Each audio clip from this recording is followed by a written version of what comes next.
ना बाहर आएंगे। इतने सारे ऐसे झूठे काम हैं जिसके बल पर आज तक जीत का झंडा लहरा जा रहा था। कितने सारे हिंदू निडर से जाकर वहां पे वोट डाल पा रहे हैं। मुद्दा ये है, इलेक्शन के सामने ही कितने सारे हिंदुओं के वोट्स गलती से डिलीट किया जा रहा है। मुद्दा ये है, कितने सारे हिंदुओं के वोट्स अपने पोलिंग बूथ से निकालकर एक आश्चर्यचकित से जिस दिन वो वोट डालने जाते हैं फिर दूसरे पोलिंग बूथ में फेंका जाता है। अगर आप भड़काऊ भाषण देते हो उससे क्या लोगों का पेट भर रहा है? आप जो भड़काऊ भाषण दे रहे हो उसकी वजह से क्या उनके बच्चों की पढ़ाई हो रही है? आप जो भड़काऊ भाषण दे रहे हैं क्या उससे उनकी जिंदगियां सेटल हो रही है? आप जो भड़काऊ भाषण दे रहे हैं क्या उनको वैद्य सदुपाय मिल रहा है? क्या गरीबी मिट रहा है? क्या बच्चे चाइल्ड लेबर होने से बंद हो गया है? अरे इस क्या भरेगा भड़काऊ भाषण? ऐसा कुआं गाड़े खुदाई कर खुद स्वयं करेंगे जिसमें खुद गिर जाएंगे। मैं बता रही हूँ, ऐसा कोई भी भड़काऊ भाषण से कोई फायदा प्रजा को नहीं है, नहीं है, नहीं है।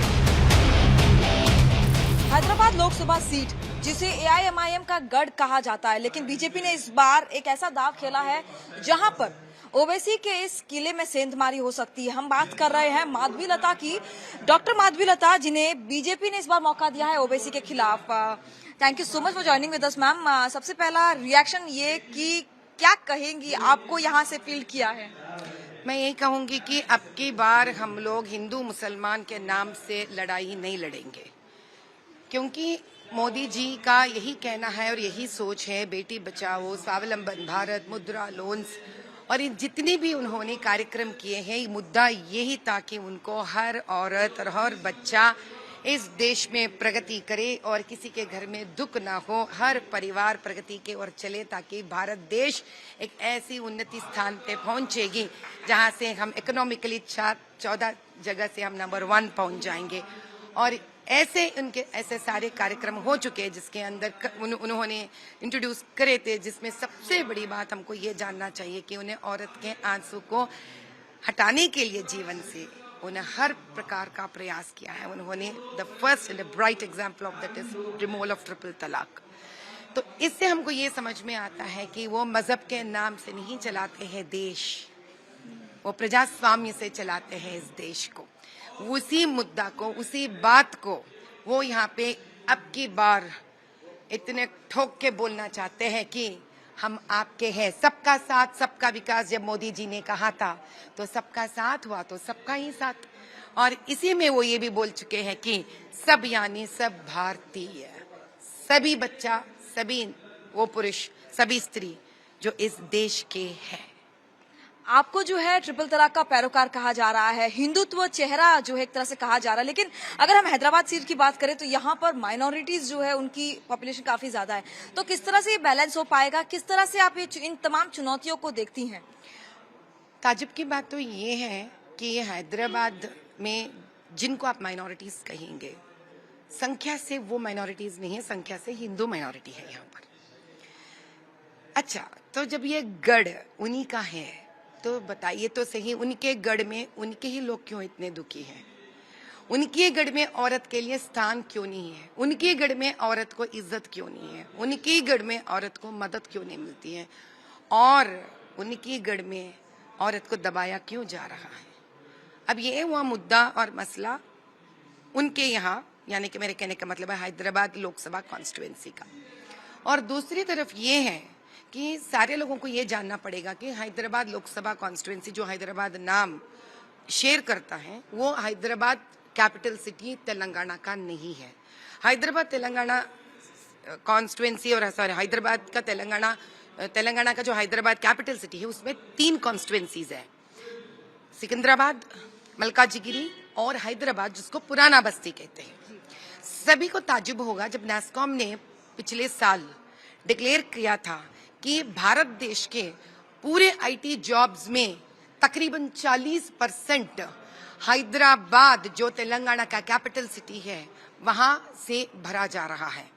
अगर आप इसी मुद्दे को पकड़ेंगे तो इस हैदराबाद के शहर में जब आप ओल्ड सिटी कॉन्स्टिट्यूएंसी जो हैदराबाद के नाम से जाना जाता है वहां से 1% का भी इसमें नहीं जुड़ता है, यानी कि 1% भी सॉफ्टवेयर एम्प्लॉयमेंट जॉब्स ये 40% में से नहीं है।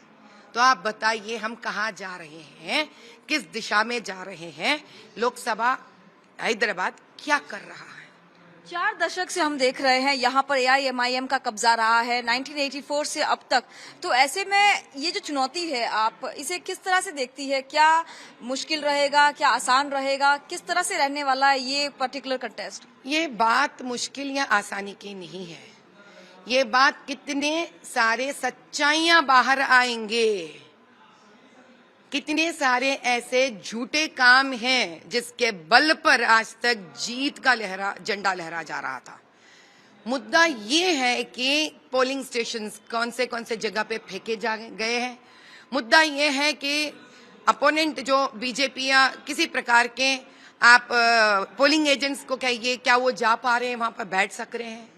मुद्दा ये है कितने सारे हिंदू निडर से जाकर वहां पे वोट डाल पा रहे हैं।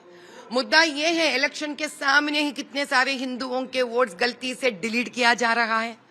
मुद्दा ये है कितने सारे हिंदुओं के वोट्स अपने पोलिंग बूथ से निकालकर एक आश्चर्यचकित से जिस दिन वो वोट डालने जाते हैं कोई दूसरे पोलिंग बूथ में फेंका जाता है। तो क्या आप इस तरफ इशारा कर रही है कि कहीं ना कहीं जो है ऑफिसर्स को वहां पर नहीं आने देना, हिंदू वोट्स को नहीं डालने देना, एक तरह की गुंडागर्दी? मैं शायद आपका शब्द प्रयोग जो आपने किया वो नहीं कहूंगी, भाई इतना तो कहूंगी अनैतिक है ये। It's illegal and it's injustice to every voter. हर एक वोटर के लिए ये अन्याय है। और जैसे कि आप पसमानदा मुस्लिमों के औरतों को देखिए, तो उनको तो बहुत ज्यादा जानकारी तक नहीं है वो कैसा जाना चाहिए, कैसा वोट डालना चाहिए, क्या करना चाहिए। तो अब की बार हम उन सारे औरतों को विश्वास दिलाएंगे और सिखाएंगे पोलिंग बूथ क्या होती है, वोट कैसा डाला जाता है। और बहुत सारे मुस्लिम औरतों को यहाँ तक नहीं मालूम है कितने सारे आश्वासन दिए गए हैं मोदी जी से, कितने सारे स्कीम्स योजनाएं लाए गए हैं। क्योंकि एमपी साहब का कर्तव्य दायित्व बनता है कि प्रधानमंत्री जी जितने भी आयोजना प्रकट करे थे, कितने भी आयोजना उन्होंने अनाउंस किए थे, उन सारे आयोजनाओं को लोगों के बीच में लेके जाए और उसका फायदा हर एक नागरिक को दिलवाए। लेकिन यहाँ तो ये होता ही नहीं है। जहां तक हम बात करें असदुद्दीन ओवैसी की, तो आप बेशक अभी यहाँ के एमपी है, लेकिन आप जो है यहाँ पर महिलाओं से कनेक्ट करने की कोशिश कर रहे हैं। हमने देखा किस तरह से जो आप बातचीत भी कर रही थी। क्या आपको लगता है कि ट्रिपल तलाक का जो फैसला मोदी सरकार ने लिया था उसका कनेक्ट कहीं ना कहीं आप आसानी से मुस्लिम महिलाओं के साथ बैठा पाएगी? बात ये आसानी या मुश्किल की नहीं है, बात उनकी दुख दर्द है। अब आप समझिए कोई कुआं में गिरे हुए हैं और रो रहे हैं, वहां पर आप एक रस्सी देते हो ऊपर उठाने के लिए, थोड़ी रस्सी डालने से पहले बोलोगे, बाहर आने के बाद आप मेरा बात सुनोगे नहीं सुनोगे। थोड़ी ये सोचकर आप समझते मोदी जी ने ये सब किया है। मोदी जी ने उनके आंसू मिटाने के लिए किए हैं। मोदी जी ने इसलिए किए ये ट्रिपल तलाक ताकि और एक औरत इस दलदल में नहीं फंसेंगे, बाहर आएंगे। तो अब उन औरतों का बारी है कि वो सोचे कि जिसके इतने बड़े भाई वहां पे ठहरे हुए हैं, हमारे जिंदगियां बदलेंगे। जिस हाथ को लेकर वो ऊपर उठ रहे हैं, वो हाथ को पकड़े रहना। बताइए आप किसका जिम्मेदारी है, किसका जरूरत है? पसमानदा औरतों का जरूरत है वो कि वो समझे कि इस भाई का हाथ हम ना छोड़े और पकड़े रहे, और इस भाई उनको इतना दूर लेके जाएंगे कि ताकि वो फिर से कोई मर्द उनके जिंदगी में उनका फायदा उठाने का यानी कि he will not even dare to do that, हिम्मत भी नहीं कर पाएंगे। जहां तक हैदराबाद की बात है, कई बार जो हमने देखा है कि हिंदू मुस्लिम का गढ़ बनता जा रहा है, बयानबाजी कहे, भड़काऊ भाषण कहे, भड़काऊ भाईजान कहे। तो ऐसे में किस तरह से ये चुनौती रहेगी, या ये कहे कि यहाँ पर हमने देखा है फिलिस्तीन के समर्थन में जो है पिछली बार इलेक्शंस में जो है यहाँ पर नारेबाजी भी हुई थी समर्थन में, साथ ही राम मंदिर वर्सेस बाबरी मस्जिद को लेकर कई बार हमने देखा युवाओं को भड़काते हुए। तो क्या आपको लगता है कि जो भड़काऊ भाषण होते हैं इसका इम्पैक्ट जो है यहाँ के जो पॉपुलेशन है, जिनको अब आप मेजोरिटी कह रहे हैं, उन पर इसका असर पड़ेगा? उनका अभी और आगे असर नहीं पड़ेगा, क्योंकि अगर आप भड़काऊ भाषण देते हो उससे क्या लोगों का पेट भर रहा है? आप जो भड़काऊ भाषण दे रहे हो उसकी वजह से क्या उनके बच्चों की पढ़ाई हो रही है? आप जो भड़काऊ भाषण दे रहे हैं क्या उससे उनकी जिंदगियां सेटल हो रही हैं? आप जो भड़काऊ भाषण दे रहे हैं क्या उनको वैद्य सदुपाय मिल रहा है? क्या गरीबी मिट रहा है? क्या बच्चे चाइल्ड लेबर होने से बंद हो गया है? अरे क्या भरेगा भड़काऊ भाषण? ऐसा कुआं गाड़े खुदाई कर खुद स्वयं करेंगे जिसमें खुद गिर जाएंगे, मैं बता रही हूँ। ऐसा कोई भी भड़काऊ भाषण से कोई फायदा प्रजा को नहीं है, नहीं है, नहीं है। ये बात समझने का वक्त असदुद्दीन भाई को आ गया है।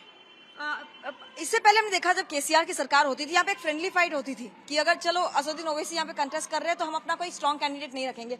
इस बार क्या लगता है आपको, एक तरफ एमबीटी, कांग्रेस, ओवैसी और आप, बहुत ही इंटरेस्टिंग मुकाबला होने वाला है? हाँ, मेरे हिसाब से वो सारे पॉलिटिशियंस हैं, कई सालों से बहुत सीनियर पॉलिटिशियंस हैं, और मैं एक social worker turned into a politician, so there is lot of difference. मेरा सोच उनके सोच में बहुत फर्क है। मुझे किसी से दोस्ती करना नहीं है, मुझे प्रजा से दोस्ती करना है, प्रजा के समस्याओं को समझना है। और प्रजा ना हिंदू होती है ना मुसलमान होती है, प्रजा प्रजा होती है, और उनके हर दुख दर्द में मैं रहना चाहती हूँ, हाथ बटाना चाहती हूँ और उनको ऊपर उठाना चाहती हूँ। तो ये मुद्दा मेरे लिए ना पॉलिटिकल है या ना मुद्दा मेरे लिए कम्युनल है, ये मुद्दा मुझे न्याय का मुद्दा है, हक दिलाने का मुद्दा है। 4 दशक से यहाँ पे एआईएमआईएम की जो है एक तरह से ये बोल सकते हैं कि यहाँ पर दबदबा रहा है, लेकिन हैदराबाद शहर की अगर डेवलपमेंट की बात करें तो लोगों के मुंह से कुछ और ही सुनने को मिलता है। जो आप किस तरह से देखती है कि जो डेवलपमेंट क्या वाकई हुआ है, किस तरह से लैक करता है, चाहे वो चार मीनार का इलाका हो, बेगम बाजार का इलाका हो, या ओवरऑल हम हैदराबाद की बात करें? आप अगर हैदराबाद लोकसभा कॉन्स्टिट्यूएंसी के बारे में बात करेंगे, जो है पुराना बस्ती का कॉन्स्टिट्यूएंसी, आपको ये जानना पड़ेगा that we are all fighting for right to neighbourhood parity. इसका मतलब है हमारा ये लोकसभा कॉन्स्टिट्यूएंसी के चारों तरफ जितने भी अलग अलग के कॉन्स्टिट्यूएंसीज हैं जो तेलंगाना में पड़ते हैं, गिरते हैं उसी दायरे में, वहां पे इतना तरक्की हो चुका है। हालांकि अगर आप 1 स्क्वायर यार्ड लोकसभा हैदराबाद पुराना बस्ती में खरीदना चाहते हैं, उससे 8 बार ज्यादा है, बाहर निकलेंगे आप। यानी कि आप अगर देखेंगे यहाँ पर 25,000 है, तो जस्ट आप लोकसभा पुराना बस्ती को क्रॉस करिए, वहां पे 2 लाख रहेगी। तो इसका मतलब क्या है? तरक्की किया हमने, तरक्की किया है। 25,000 2 लाख के बीच का ये तरक्की है। फासला देखिए तो सही, कितना बड़ा फासला है। जहां पे सिर्फ 25,000 है, यानी कि यहाँ 1 दशक 8 बार अगर ज्यादा है, तो यहाँ पे क्या है? कुछ नहीं है। ना रोड है, ना साफ सफाई है, ना वैद्य का सदुपाय है, ना वहाँ यहाँ पाठशालाएं हैं, ना कॉलेजेस हैं यहाँ पे ना अभी क्या बोलते हैं ना छोटे बच्चों को शादियां हो जाते हैं। यहाँ हिंदुओं के यहाँ पे सिक्योरिटी नहीं है, मजहब के नाम पे इतने दंगे फसाद किया जाता है यहाँ पर। तो आप पूछिए तो सही, अगर कुछ तो होना चाहिए यहाँ पे लोग उठने के लिए। यहाँ पे बच्चे 10वीं कक्षा से ज्यादा नहीं पढ़ते हैं।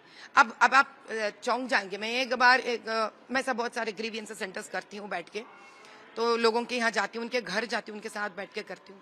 तो मैं कभी पूछती हूँ, अम्मा हमको कुछ क्या नौकरी मिलेगी? तो मैं पूछती हूँ कितने पढ़े? 10वीं पढ़े हैं। तो आपके वहां पे बीच में एक 60-70 लोग औरतें होंगे पसमंदा, उसमें के 5 लोग 10वीं पढ़े होंगे और बाकी के लोग 2, 3, 4 कक्षा कोई पढ़े भी नहीं होंगे। आज के जमाने में बता रही हूँ मैं बताती हूँ 10वीं से क्या मिलेगी? तो आप सोचिए, उनका मतलब पहले हम 7वीं तक पढ़ते थे, आज हम 10वीं तक पढ़े हैं। तो पहले हम रिक्शा चलाते थे, अब हम ऑटो चला रहे हैं। तो देखिए तो सही, वो कौन से दुनिया में है, कौन से दशाब्दी में है वो लोग, जहां समझते हैं 10वीं कक्षा तक फेल भी हो जाए, वहां तक पहुंचे तो मैराथन में हम फर्स्ट आ गए। इतना ही सोच विचार है उनका। एंड आई डोंट नो मैं किस प्रकार से कहूं कि यहाँ क्या है। अच्छा, ये सब छोड़िए, मैं और एक बात समझाती हूँ। यहाँ पे चार मीनार अपने कंगन के लिए मशहूर है। आपको पता है कितने सारे औरतें ये कंगन बनाते बनाते अंधे हो गए? आप पोचमपल्ली जाइए, वहां पे साड़ियों का नाम ऊपर आता है। आप धर्मवरम चाहिए, साड़ियों का नाम ऊपर आता है। आप ऐसे नारायणपेट जाइए, वहां के साड़ियों के लिए ऊपर नाम है। ऐसा भारत देश से पूरा देश आप जाइए तो अपना अपना जगह, तेलंगाना से लेकर आंध्र से कर्नाटका, सारी जगह अपने अपने जगह का हर एक कारीगरीपन को उभर के ऊपर लेके आए। यहाँ पे जरदोजी का काम होता है, किसी ने उसके लिए अपना स्टेट अपने एमपी साहब ना, उनके अंदर है 7 असेंबली कॉन्स्टिट्यूएंसीज के एमएलए साहब, किसी न किसी कोई भी आज तक औरतों का कोई भी कॉटेज इंडस्ट्री ने उसके स्थापित नहीं किया है। यहाँ पे कोई आर्टिजान, कोई कलाकार, कोई हुनर उन्होंने बाहर लेके नहीं आया। कंगन इतना फेमस है चार मीनार, आप जानते हो चूड़ी बाजार के नाम से। किसी के लिए मदद नहीं है यहाँ पर। बताने वो इतने गरीब है, अभी भी और बदतर गरीब है वो लोग। जरदोजी का काम, गरीब है वो लोग। आप सुनते हो मोती यहाँ पे छेद रखकर इसमें माला बनाया जाता है। बताई तो सही है, मोतियों का तो बनाया गया है, लेकिन इनके तरफ से ऐसे कितने सारे लोग हैं जिनके लिए घर है, जिनके लिए कुछ परमानेंट कुछ मदद किया गया है, कुछ नहीं रहता है यहाँ पर। पोलिंग स्टेशन लेके जाकर कहीं पीछे डाल देते हैं, पोलिंग के पहले शायद मेरे हिसाब से थोड़ा बहुत उनको मिल जाता है, बस लोग इसी से खुश हैं। मैम, जहाँ तक फिर एक बार भड़काऊ भाषण पे आऊंगी, बड़े भाई और छोटे भाई दोनों का ही यही है, तो ऐसे में जिस तरह के भाषण और जिस तरह का एक इम्पैक्ट युवाओं में देखा जा रहा है, क्या लगता है आपको, कितने कॉन्फिडेंट है आप जहाँ तक हैदराबाद सीट की अगर बात करें? थोड़ा बहुत भी जो पढ़े लिखे लोग हैं, लड़कियां और लड़के, औरतें और पुरुष, और जितने सारे पसमंदे औरत, जो लोग जो इतने सालों से उन्होंने दुख भरी जिंदगियां देखी है, जेली है, इस दलदल में पड़े हुए हैं, मुझे पक्का मालूम है उन लोगों को अलग सोचने का वक्त भी आ गया, मौका भी आ गया है। जो भड़काऊ भाषण है 40 साल पहले शायद चलते होंगे, क्योंकि 40 साल पहले पूरा दुनिया एक अलग किस्म से था। आज आप दुबई देखिए, आप जाके भड़काऊ भाषण दुबई में देखिए, चलेगा? नहीं चलेगा ना। तो लोगों को अब सोचना चाहिए कि हमको बस पुराना बस्ती के जैसा सड़ना है या हमको कोई नया दुबई बन के दिखाना है। वो जगह शायद दुबई रहने दीजिए, चाहे मुंबई रहने दीजिए।